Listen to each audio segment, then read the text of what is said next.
کہ حضرت نظام الدین اولیاء رحمۃ اللہ علیہ کے تعلق سے علامہ اقبال اپنے دل میں کس قدر جو ہے عظمت اور وہ محبت رکھتے تھے. کیوں نہ رکھیں بھائی.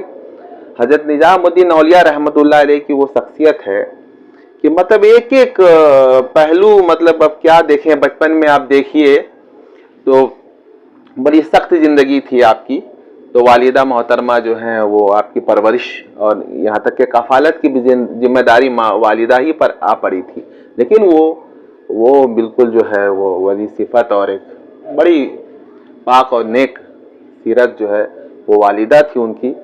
تو فاقہ جب ہوتا تھا تو آپ کی والدہ فرماتی تھی کہ بیٹا ہم سب جو ہے اب اللہ میاں کے مہمان ہیں.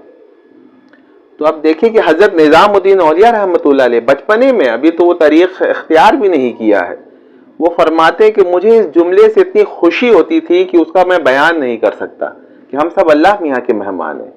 پھر کچھ دن کے بعد جو یہ فاقہ ختم ہو جاتا تھا اور پھر کھانا اور کھانے کا سلسلہ چل پڑتا تھا.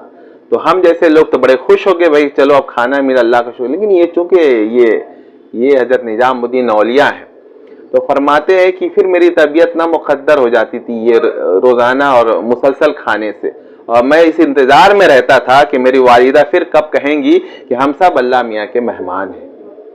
اب دیکھتے ہیں کہ مطلب اس طرح کی سوچ، اور اس طرح اگر یہ سوچ جو ہے ہم سب میں آ جائے اور ہم لوگ جو اس طرح اپنی زندگی کو ڈھالیں کہ اللہ پر توکل کا یہ عالم ہو، تو کیا زندگی ہو جائے.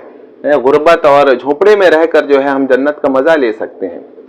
تو میں اس لیے یہ حضرت نظام الدین اولیاء رحمۃ اللہ کی زندگی پر اس طرح کا اس لیے بھی یہ کر رہا ہوں کہ ہم ان سے روشنی حاصل کریں اور کچھ اپنی زندگی میں یہ ڈھالیں. یہ لوگ تو نمونہ ہیں، رسول اللہ صلی اللہ علیہ وسلم کی اتباع مکمل طور پر انہوں نے کر کے جو ہے دکھا دی ہے. اب ہم لوگوں کو چاہیے کہ ان کی زندگی میں جھانکیں کہ کس طریقے سے جو ہے وہ اتباع و اطاعت رسول جو ہے کی جا سکتی ہے. پھر یہ ہوا کہ